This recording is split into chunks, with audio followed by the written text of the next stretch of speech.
जय सिया राम। जय श्रीमन नारायण।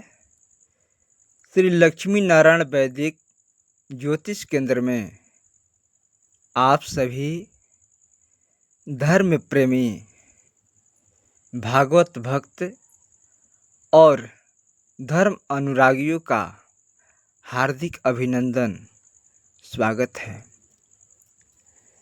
मित्रों, आज मैं उपस्थित हूँ नए विषय वस्तु को लेकर।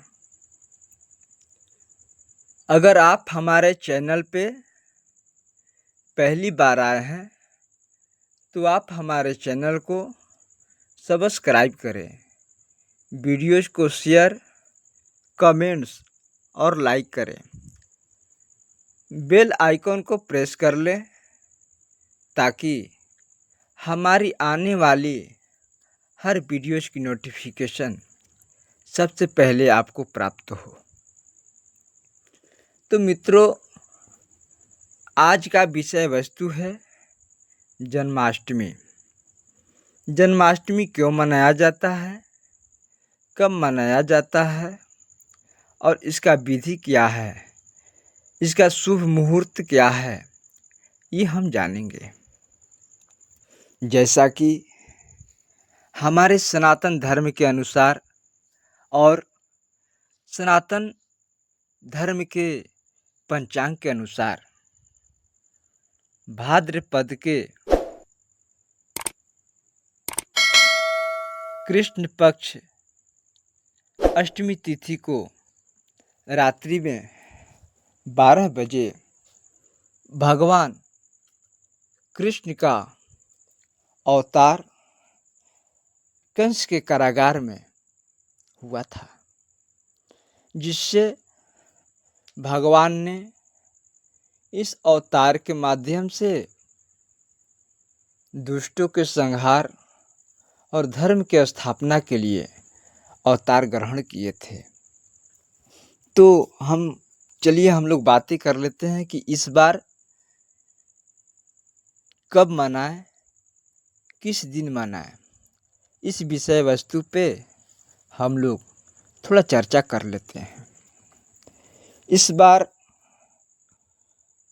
भाद्रपद मास के कृष्ण पक्ष के अष्टमी तिथि दिन शनिवार तारीख 16/8/2025 को पड़ रहा है।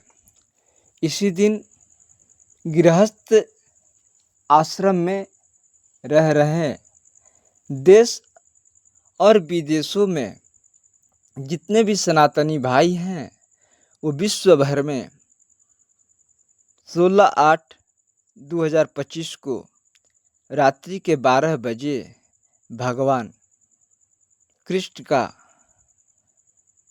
जन्म का उत्सव मनाएंगे। अगर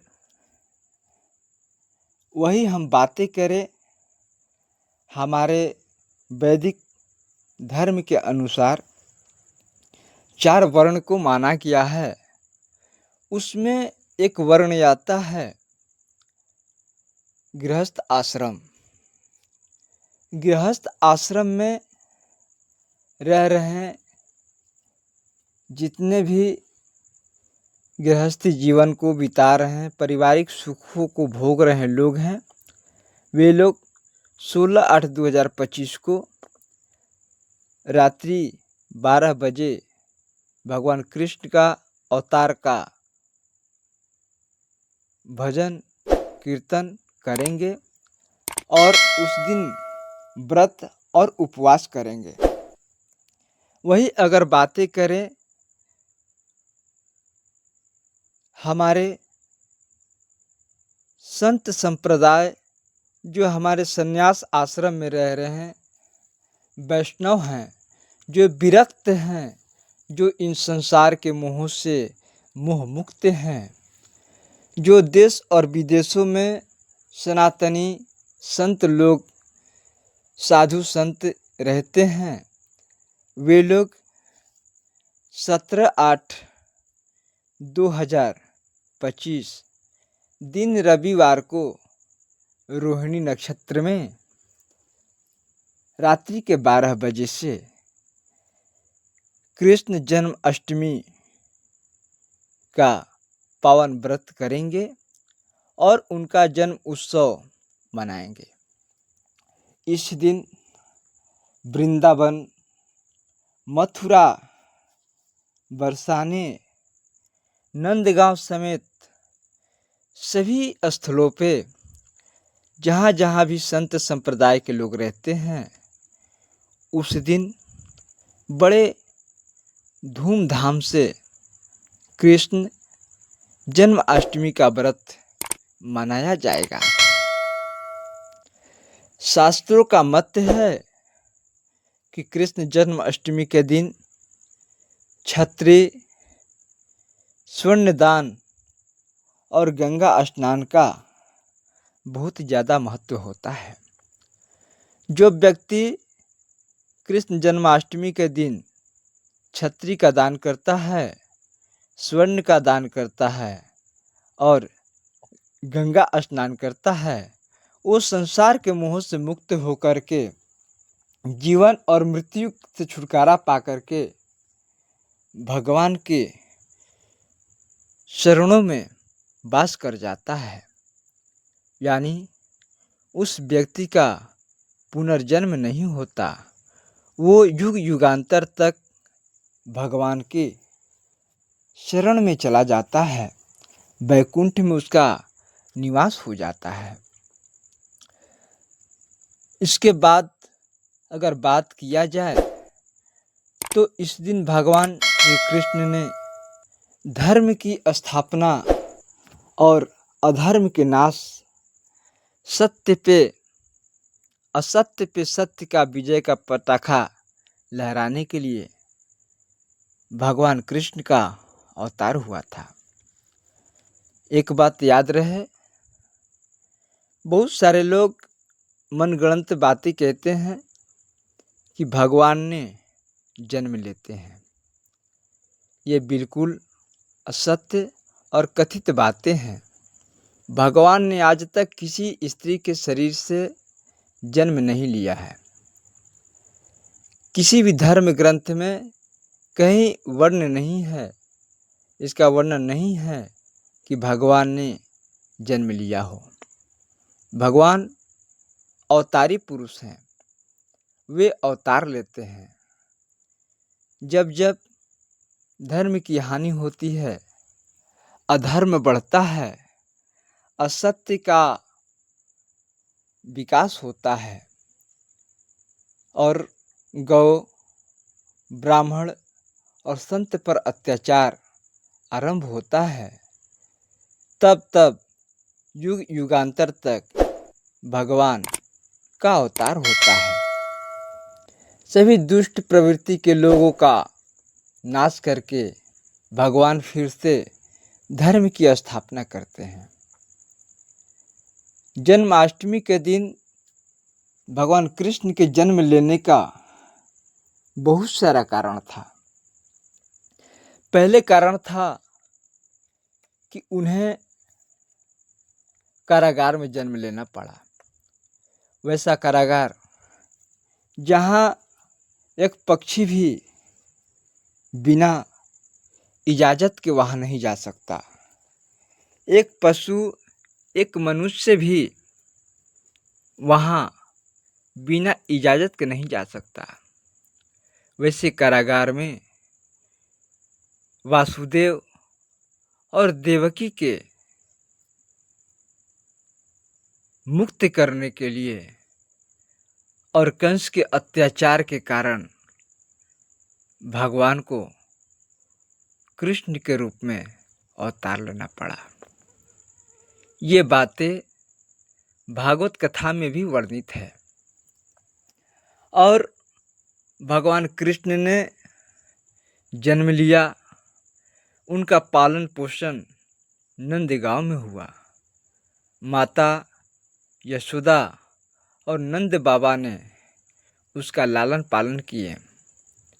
भगवान कृष्ण ने जब तक धरती पर रहे तब तक अत्याचार के खिलाफ अपना स्वरूप के अनुसार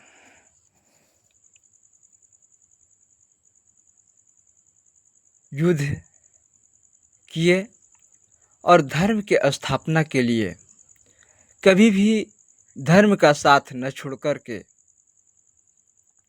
अधर्म का साथ नहीं दिया। चाहे उनके अपने हो या पराए, हमेशा धर्म के साथ दिया। भगवान कृष्ण ने अपने भक्तों की लाज बचाने के लिए, संतों की लाजों को बचाने के लिए, गौ ब्राह्मण पे हो रहे अत्याचारों को से मुक्ति करने के लिए भगवान कृष्ण ने अपने लीलाओं के माध्यम से असुरों का संहार किया। असुर प्रवृत्ति के लोग जितने भी इस धरती पर रहे सभी का नाश किया। यहाँ तक कि भगवान कृष्ण ने स्वयं अपने कुल को ही नष्ट कर दिया। कुछ लोग मनगढ़ंत बातें कहते हैं कि भगवान श्री कृष्ण यादव थे। ऐसा वर्णन कहीं नहीं मिलता है कि भगवान कृष्ण यादव थे। अगर बात किया जाए तो उनका तो अवतार हुआ था देवकी और वासुदेव के समक्ष। तो वासुदेव भी क्षत्रिय थे और देवकी भी क्षत्रिय वंश से थी। अगर इस अनुसार देखा जाए तो भगवान कृष्ण क्षत्रिय वर्ण में थे। अगर वही बातें किया जाए नंद बाबा और यशोदा की, तो वो भी क्षत्रिय कुल से ही थे। लेकिन कुछ मनगढ़ंत बातें करने वाले कुछ लोग धर्म को जातियों में बांटने वाले ऐसे भी कहते हैं कि ये यदुकुल हैं। मैं भी मानता हूँ कि भगवान कृष्ण यदुकुल के हैं, लेकिन यादव कुल से नहीं है। इसका शास्त्रीय प्रमाण कहीं नहीं है। कोई भी इसका शास्त्र से विवेचन नहीं कर सकता है कि भगवान कृष्ण यादव थे, क्योंकि उनके कुल में एक यदुवंशी राजा थे।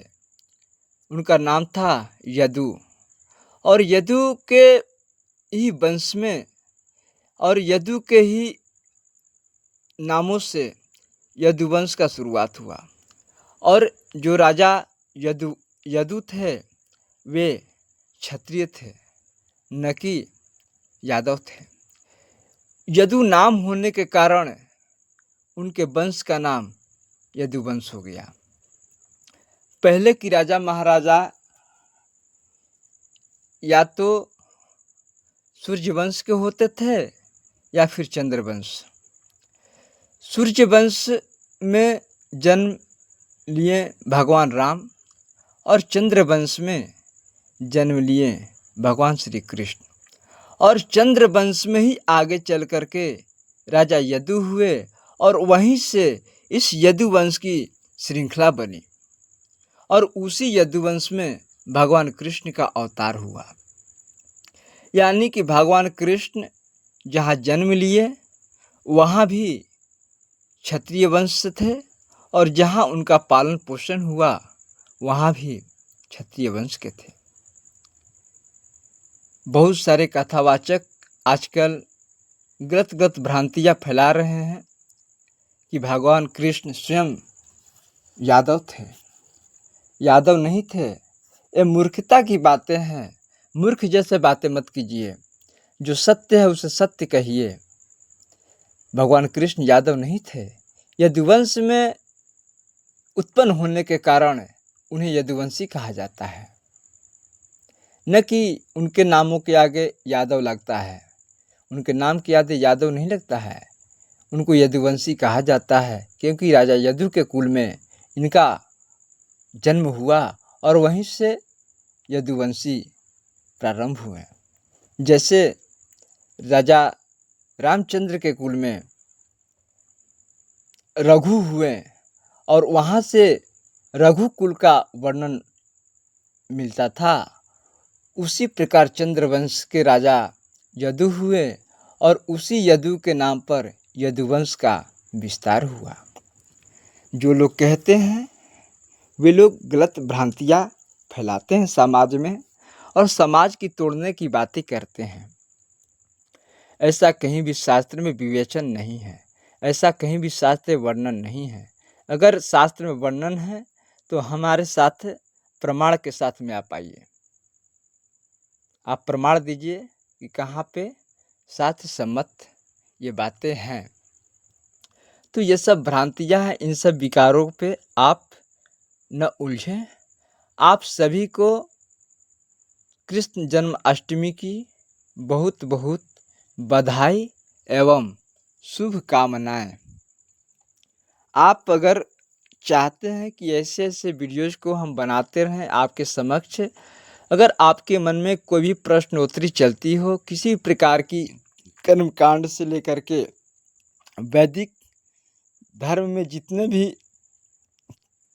कार्य होते हैं उन सब प्रश्नों का उत्तर आप हमसे कर सकते हैं। आप हमारे स्क्रीन पे चल रहे नंबर पे या हमारे किसी भी वीडियो पे आप भेज सकते हैं और मैं शास्त्रीय प्रमाण के साथ में यानी शास्त्र में लिखे गए, वेद पुराण में लिखे गए श्लोक के माध्यम से आपका उत्तर देने की कोशिश करूंगा जो शास्त्र सम्मत हो। तो आप इस प्रश्नोत्तरी में भाग ले सकते हैं। तो आपको यह वीडियो और यह विषय वस्तु कैसा लगा आप हमें कमेंट्स बॉक्स में ज़रूर बताएं। तो आप नेक्स्ट वीडियो के लिए तैयार रहें। बहुत जल्द आगे की वीडियोज़ मैं आपके समक्ष लाऊंगा। तब तक आप दीजिए हमें इजाज़त। जय सिया राम, जय श्रीमन नारायण।